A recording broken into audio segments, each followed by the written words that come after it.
ഈ സ്വത്തെല്ലാം ഞാൻ നിന്നെ ഏൽപ്പിക്കുന്നു. എന്റെ മകളെയും ഭർത്താവിനെയും ആ രാക്ഷസിൽ നിന്ന് നീ രക്ഷിക്കണം. ചേച്ചി, എനിക്ക് അതിനുള്ള കഴിവുണ്ടോ? ഈ അന്ത്യസമയത്ത് എന്റെ ആഗ്രഹം നിറവേറ്റാൻ നീ മാത്രമേ ഉള്ളൂ ശോഭേ. പറയൂ, നീ എന്നെ സഹായിക്കൂ. പറയൂ ശോഭേ. ശരി ചേച്ചി, സത്യം ചെയ്തു പറ. ചേച്ചിയാണ് സത്യം. ഞാൻ ചേച്ചിയുടെ ആഗ്രഹം നിറവേറ്റാം. അനിയത്തി, ഇനി എനിക്ക് മനഃശാന്തിയോട് മരിക്കാം. ചേച്ചിക്ക് ഒന്നും സംഭവിക്കില്ല. ചേച്ചിയോട് ഉറങ്ങും.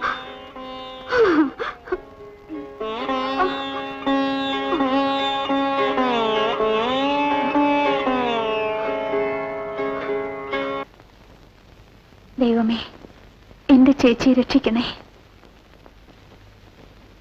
നോ പ്രസാദ്, ഞാനിത് വിശ്വസിക്കില്ല. ഈ റിപ്പോർട്ട് മറ്റേതോ രോഗിയുടേതാണ്. ഡോക്ടർ, ഇത് ശോഭയുടെ റിപ്പോർട്ട് തന്നെയാണ്. ശോഭയ്ക്ക് ബ്ലഡ് ക്യാൻസർ. ഇനി അധികകാലം ജീവിക്കയില്ല.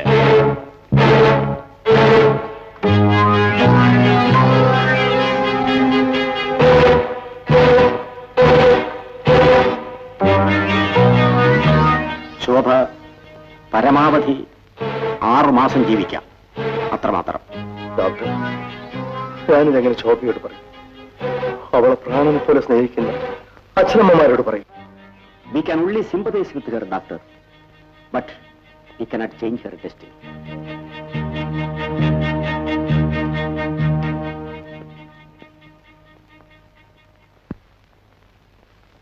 ഡോക്ടർ, ശാന്തിക്ക് സീരിയസാ.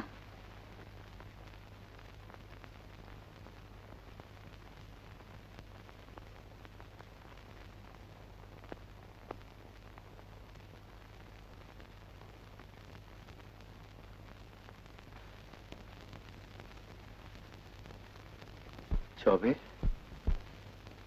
ശോഭ ഉറങ്ങിയില്ലേ? ഉറക്കം വരുന്നില്ല. ശാന്തി മരിച്ച സങ്കടമായിരിക്കും. ശോഭേ, നേരത്തെ പോയവരെല്ലാം ഭാഗ്യശാലികളാണ്. അടുത്തു തന്നെ പോകാനുള്ളവരും ഭാഗ്യശാലികളല്ലേ അങ്കിൾ? ശോഭ എന്താ പറയുന്നത്?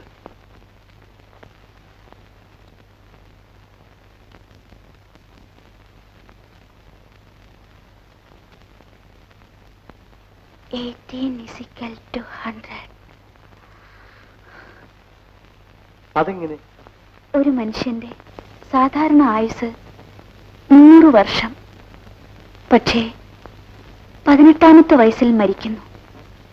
അതായത് എന്റെ 18ാമത്തെ വയസ്സിൽ തന്നെ എനിക്ക് 100 വയസ്സ് തികഞ്ഞു.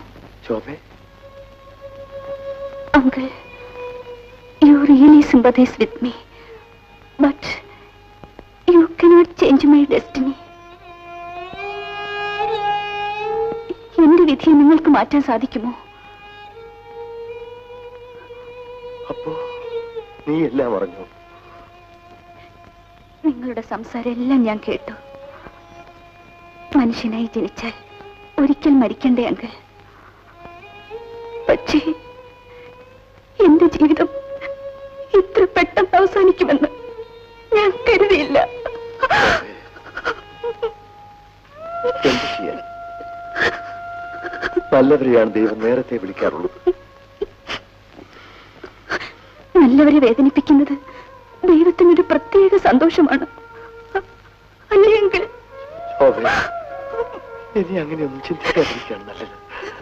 അങ്കിൾ, ഞാൻ പോയാൽ കുറച്ചുനാൾ എന്റെ അമ്മയച്ഛനും കരയും. അത് കഴിഞ്ഞ് എല്ലാം മറക്കും. പക്ഷേ 6 മാസത്തിനകം ഞാൻ മരിക്കുമെന്നറിഞ്ഞ് ആ നിമിഷം മുതൽ അവരനുഭവിക്കുന്ന മനോവേദനയും കണ്ണുനീരും ഞാൻ എങ്ങനെ സഹിക്കും? കുഞ്ഞ്, നിന്നെ സമാധാനപ്പെടുത്താൻ എനിക്ക് വാക്കുകളില്ല. അങ്കിൾ, ഇത് കണ്ടോ? എന്റെ ജീവന്റെ ജീവനാണ് രഘു. ഞങ്ങൾ എന്തെല്ലാം മനക്കൊട്ടയിൽ കെട്ടി. എല്ലാം വെറും സ്വപ്നങ്ങൾ മാത്രം. ഞാൻ എങ്ങനെ എന്റെ രഘുവിനെ വിട്ടിട്ട് പോകും?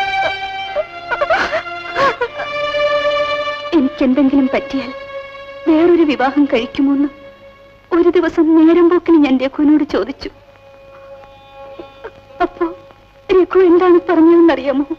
നിന്റെ മടിയിൽ തലചേച്ചുകൊണ്ട്, ഈ ചിരിച്ച മുഖം കണ്ടുകൊണ്ട് എനിക്ക് ഈ ലോകത്തോട് യാത്ര പറയണം. എന്റെ ഈ വിധിയെപ്പറ്റി രഘു അറിഞ്ഞാൽ ആ നിമിഷം രഘുവിന് ഭ്രാന്ത് പിടിക്കും. ഞാൻ മരിക്കുമെന്നറിഞ്ഞാൽ ആ നിമിഷം രഘു ഹൃദയം പൊട്ടി മരിക്കും. അങ്കിൾ, എനിക്കൊരു സഹായം ചെയ്യാമോ? നിന്റെ മനസ്സമാധാനത്തിന് വേണ്ടി ഞാൻ എന്ത് വേണമെങ്കിലും ചെയ്യാം. പറയൂ. എന്നാൽ ആരോടും ഈ വിവരം പറയരുത്. എന്റെ അച്ഛൻ, അമ്മ, രഘു, ആരും തന്നെ ഈ നശിച്ച രോഗത്തെ പറ്റി അറിയരുത്. ശോഭെ, ഒരു ഡോക്ടർ എന്ന നിലയിൽ ബന്ധപ്പെട്ടവരോട് ഞാൻ ഈ കാര്യം പറയാതിരിക്കുന്നത് ധർമ്മമാണോ? എങ്കിലും 6 മാസത്തിനകം മരിക്കാൻ പോകുന്ന ഒരു രോഗിയുടെ അവസാനത്തെ ആഗ്രഹമാണ്. സാധിച്ചു തരില്ലേ എങ്കിൽ പറയൂ. ശരി ശോഭ, പറയില്ല. ആരോടും പറയില്ല. Thank you uncle, thank you.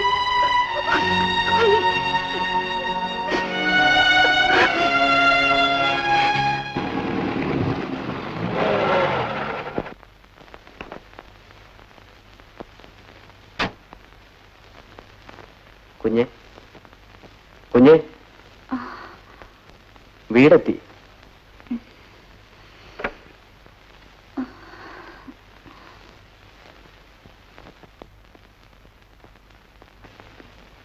ഗീതേ, ഒരു നിമിഷം ഇങ്ങോട്ട് വരൂ.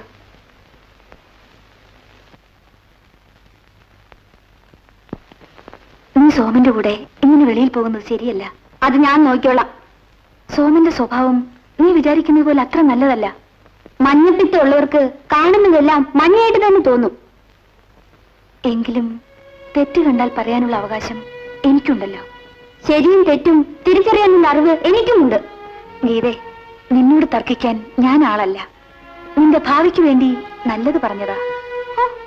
എന്റെ ഭാവിയെ പറ്റി, എന്റെ അച്ഛന്റെ അഭിമാനത്തെ പറ്റി അല്പമെങ്കിലും വിചാരമുണ്ടെങ്കിൽ നിങ്ങൾ ഇങ്ങനെ കണ്ടവരെ കാണാൻ നാട് ചുറ്റുമോ? കാണേണ്ടവരെ കാണുന്നതിൽ ഒരു തെറ്റുമില്ല. എന്നാൽ പോകേണ്ടവരോട് പോകുന്നതിലും ഒരു തെറ്റുമില്ല. ഒന്നുമില്ല. വീട്ടുകാരറിഞ്ഞുകൊണ്ട് സുന്ദരിയായ ഒരു യുവതിയുടെ കൂടെ ഔട്ടിങ്ങിന് പോകുന്നത് this is the first time. You come on darling.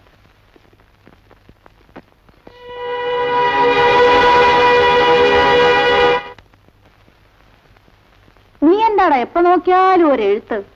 ചെയ്യേണ്ട കാര്യങ്ങൾ ചെയ്യേണ്ട സമയത്ത് തന്നെ ചെയ്യണം. എന്താ ചേച്ചി കാര്യം? ഗീതയുടെ വിവാഹം. ഊണിലും ഉറക്കത്തിലും എനിക്ക് അതല്ലേ വിചാരം. അതറിഞ്ഞോണ്ടല്ലയോ ഞാൻ എന്റെ മോൻ സോമനെ കയ്യോടെ ഇങ്ങ് കൂട്ടിക്കൊണ്ടു വന്നത്. വിവാഹമൊക്കെ വളരെ ആലോചിച്ച് വേണം ചേച്ചി തീരുമാനിക്കാൻ. ആരൊക്കെ പറഞ്ഞാലും ഈ വിവാഹം നടക്കില്ല. എന്തുകൊണ്ട് നടക്കില്ല? എന്തെങ്കിലും കാരണങ്ങൾ കാണും. എന്റെ മനസ്സിന് ഇഷ്ടപ്പെടുന്ന ഒരു ചെറുപ്പക്കാരനെ വിവാഹം കഴിക്കുന്നത് നിങ്ങൾക്ക് കണ്ണുകടിയാ. എങ്കിൽ ഞാനിവിടെ വരുമായിരുന്നില്ലല്ലോ. നിങ്ങളെപ്പോലെ ഞാനും ഒരു വയസ്സിന് വിവാഹം കഴിച്ചാൽ നിങ്ങൾക്ക് തൃപ്തിയാകുമോ? സോമനെ ഒഴിച്ച് ആര് വേണമെങ്കിലും ഇഷ്ടപ്പെട്ടു, ഞാൻ സമ്മതിക്കാം. എന്നെ സമ്മതിപ്പിക്കാൻ നിങ്ങളാരാ? നിന്റെ ചെറിയമ്മ. നിങ്ങളുടെ അധികാരം ആജ്ഞയും എന്നോട് വേണ്ട, അച്ഛനോട് മതി. നിങ്ങൾ തലകുത്തി നിന്നാലും ഞാൻ സോമനെ തന്നെ വിവാഹം കഴിക്കും.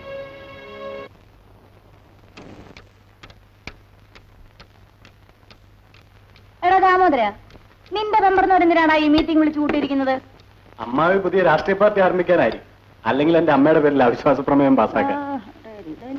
ഏതായാലും ഡൈനിങ് ഹാളിൽ ഒരു മഹിളാ സമ്മേളനം, അത് എന്നെ ഉൾപ്പെടുത്തി. This is the first time.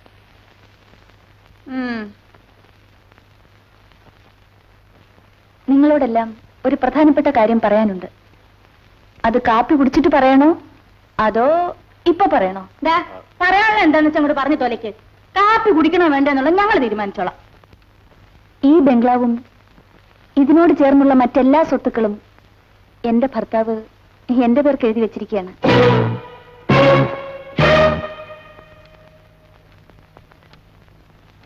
എടി ശൂർപ്പണകേ, നീ എന്റെ അനിയനെ കൂടോത്രം ചെയ്ത് മയക്കി സ്വത്തെല്ലാം പിടിച്ചു പറിച്ചോ? ഗീതേ, ഞാൻ പറഞ്ഞ നടന്നില്ലേ? എങ്കിലും എന്റെ അച്ഛൻ ഇങ്ങനെ ചെയ്യുമെന്ന് ഞാൻ വിചാരിച്ചില്ല. എടാ, നീ എന്നാലും എന്നോടൊരു വാക്ക് ചോദിച്ചോ? ഈ മോഹയുടെ ആട്ടത്തിന് തുള്ളി ഞങ്ങളെയാണ് എഴുതി കൊടുത്തത്. ചേച്ചി നല്ല ചൂടുള്ള ഇഡ്ഡലി സാമ്പാറുമുണ്ട്. നിന്റെ തന്തയ്ക്കുണ്ടോ കൊടുക്ക. ആ ചേച്ചി, ഗീതയും സോമനുമായിട്ടുള്ള വിവാഹം എപ്പോ നടത്താം? അയ്യോ, എനിക്ക് ഇഷ്ടമുള്ളപ്പോ നടത്തും. പണ്ടേ പറഞ്ഞ് ഉറപ്പിച്ചിട്ടുള്ളതല്ലേ ഈ വിവാഹം. പോരെങ്കിൽ മുറപ്പെണ്ണ്. ദേ, എന്റെ മോന്റെ വിവാഹം നടത്തേണ്ട എപ്പോഴാണ് ഞാൻ തീരുമാനിച്ചോളാം. എടാ കേമദ്രോഹി, നീ ഇതിന്റെ ഫലം അനുഭവിക്കാൻ ചാകുകയല്ലടാ. ചേച്ചി നല്ല ചൂടുള്ള വടയും ചമ്മന്തിയുമുണ്ട്. നിന്റെ പട്ടിക്കുണ്ട കൊടുക്ക. ഒരു വടയെങ്കിലും കഴിച്ചിട്ട് പോകാമേ. വട ഒരു വട പോലും കഴിക്കാൻ